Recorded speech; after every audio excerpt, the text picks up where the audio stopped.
Have you ever heard of an old PC game called The Theater? Yeah, I didn't think so. Probably because many people say it doesn't even exist. You see, The Theater is an old computer game released around the same time as Doom. Today, if you ever find it, it's only available on crappy bootleg CD-ROMs, which, more often than not, don't even actually contain the game. The actual legitimate copies that they say were released back in the day feature a blank cover with nothing but the sprite of what has since been named the Ticket Taker. He is simply a poorly drawn, pixelated, Caucasian bald man with large red lips wearing a red vest over a white shirt and black pants.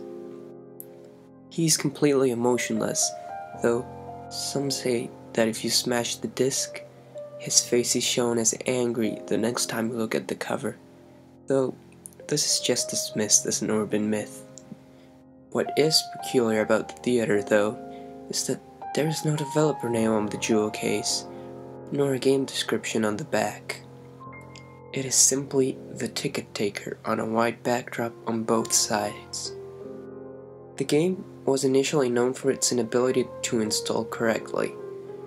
The installation process immediately locks up the computer when the user reaches the licensing agreement. Also strange about the licensing agreement for the theater is that whenever the development studio is supposed to be named, the text is simply a blank line.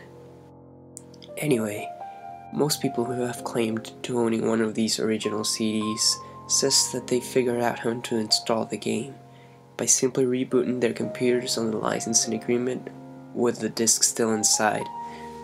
Then they are prompted to press I agree on startup. Then they continue the installation.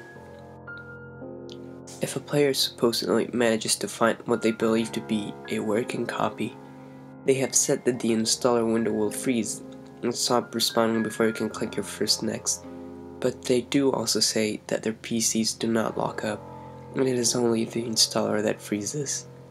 It is unknown if these are actual copies or fakes, but it is widely thought that these working copies are just to draw internet attention, with no proof of the installation effects.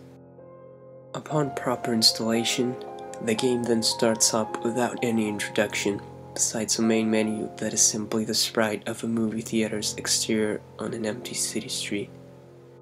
The title fades in, and the three menu buttons, New Game, Load, Options. Selecting Options immediately crashes the game to the desktop. Load is said not to function at all.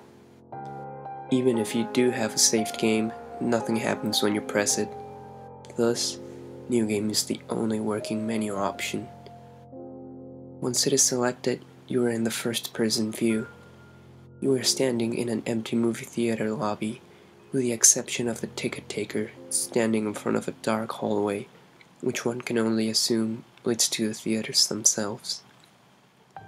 There's nothing to do but look at the poorly drawn, mostly illegible movie posters, or approach the ticket taker.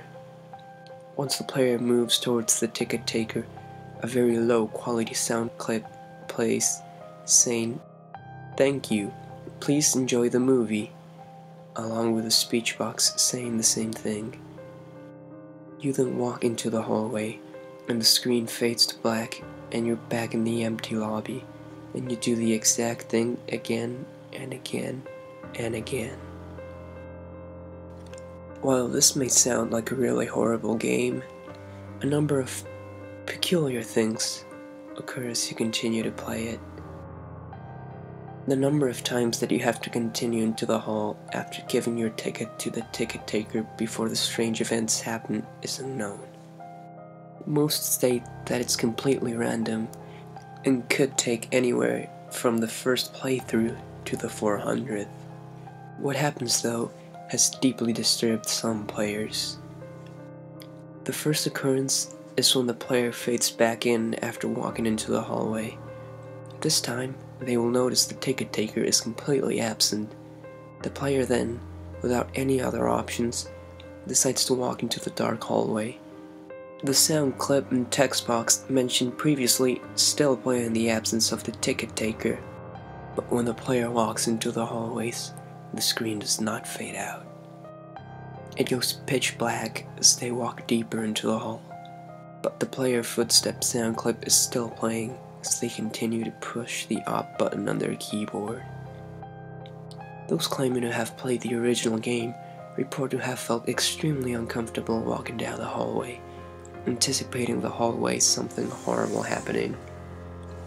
Well, eventually the player is unable to move forward. There is nothing for a few moments before a strange sprite that is described as the ticket taker, but with a swirl for a face, appears and stands before the player. The original players of the game say their bodies immediately froze up, and their stomachs churned when they saw the sprite, which has been appropriately named the Swirly Head Man. Nothing happens as the Swirly Head Man stands before them. Then suddenly a piercing screech plays as the game glitches out. This lasts for a few minutes, with the screeching being continuous. Then the players abruptly return to the lobby, with all the sounds and graphics being as they should be.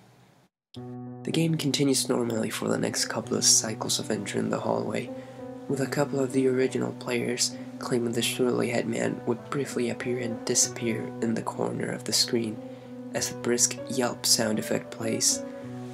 Then, at some point after meeting the Swirly Head Man, the players see the ticket taker pacing back and forth. Though there is no walking animation, the sprite limbs are completely static, so he just hops up and down slightly as a substitute, with his eyes being wide and his mouth open to simulate a worried facial expression.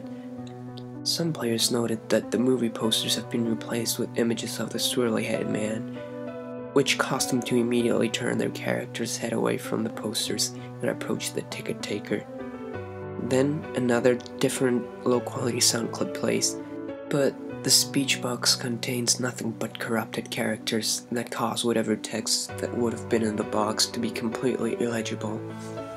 Due to the extremely low quality of the sound, it is debated by players what exactly the ticket taker says at this point, though it is widely agreed that he says, "Never reach the other levels." Then the screen fades out once again and returns the player back to their starting point in the lobby, but the ticket taker is gone and the hallway is blocked by a large brick wall sprite. Touching the brick wall will immediately crash the game, and that's all there is to it.